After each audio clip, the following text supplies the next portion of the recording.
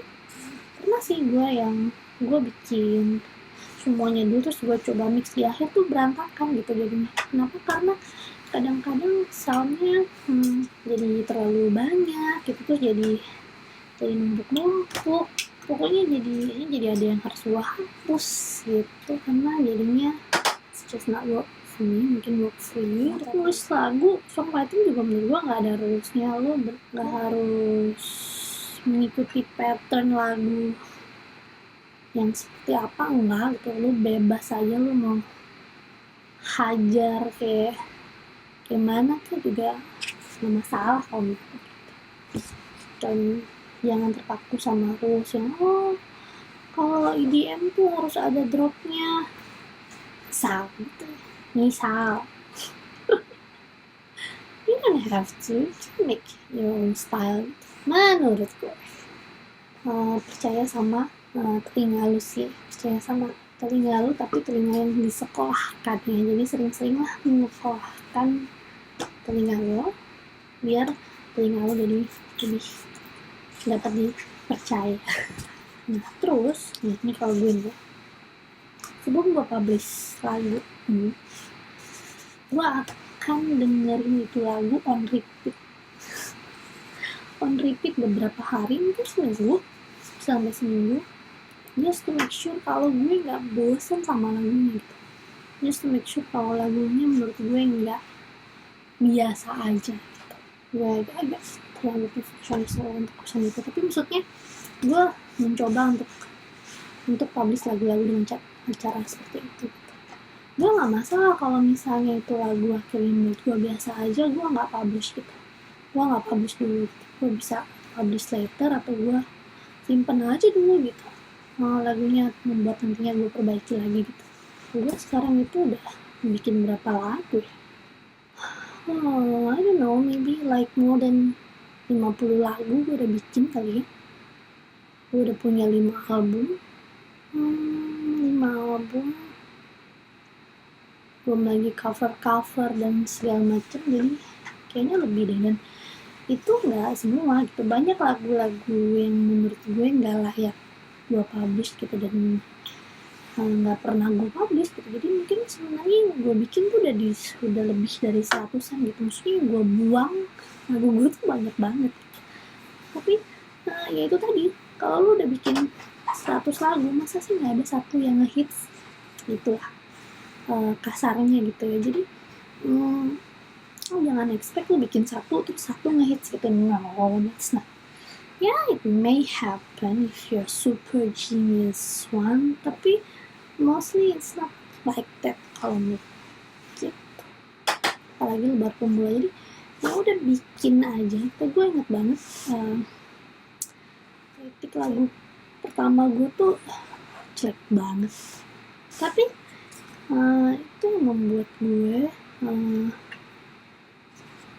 itu yang membuat gue okay, I know it's not up to standard sih gitu, tapi gue publish aja gitu, karena gue mikirnya ya udah capek-capek ini bikin, masa gue nggak publish nih gitu. Gue bikin dulu gitu. Akhirnya gue menyesali sih gue pernah publish lagu tuh, karena guanya sendiri gue nggak suka sama lagunya. Jadi kalau lu nya sendiri nggak suka sama lagunya, ya lu jangan harap orang lain akan suka. Dan ya kalau bisa sih emang usah publish lah. Internet is really kejam.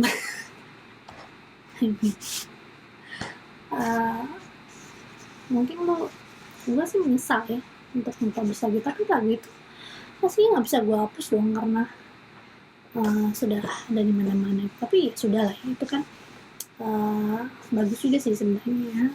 Orang jadi tahu proses gue dulu lagu pertamanya dia sucks banget, tapi sekarang lumayan misalnya.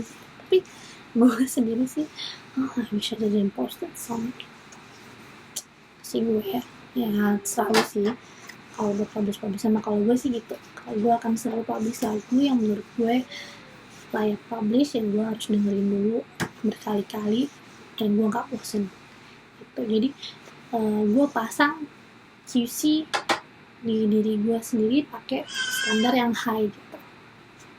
Jadi kalau misalnya gue dapat kritikan dari orang, ya nggak apa-apa karena gue sudah berusaha semaksimal mungkin gitu, dan enjoy aja gitu dikritik, enjoy komen-komennya juga. Kalau ada yang memuji ya nikmati gitu. Kadang-kadang gue agak takut sih sama pujian tuh karena bikin cepet satisfy gitu. Tapi ya udah lah ya, harus bersyukur kalau lagu dipuji kan ya. Kalau misalnya ada masukan ya lo ambil yang bagus gitu. Dan kalau ada yang menyakitkan hati ya udah sih, everyone has their own opinion, and ya udah sih. Kalau yang penting menurutku bagus lagu lo gitu. Kalau menurut orang lain nggak bagus ya udah gitu. It's not just their cup of tea gitu. Gue juga nggak suka semua lagu kan, so ya orang juga berhak untuk nggak suka sama lagu itu biasa. Itu biasa. Jangan dimasukkan ke dalam hati gitu sih. Gue kayaknya itu aja tips dan trik songwriting and music producing 101 bersama Piwi in the couch, bersama Uni Piwi. Oke, walaupun setrikaanku masih banyak, tapi karena yang gue bahas sudah gue keluarkan semua, jadi kayaknya sampai di sini dulu. Jadi bersama Uni Piwi episode 2, kalau ada komen tips apa yang mau dibagikan kepada teman-teman songwriter dan music producer, bisa kasih komen di bawah. Kali aja ada yang bisa belajar dari tips dan triksnya lu. Lagi ya, next kita bahas apa ya? Gue masih belum dapet ide. Mungkin kamu ada ide? Kalau ada, komen lagi di bawah. Jangan lupa subscribe. Dimana tombol subscribe? Kayaknya di kanan bawah ya. Kanan bawah, ring the bell. Ketemu lagi di episode 3 minggu depan. Dadah.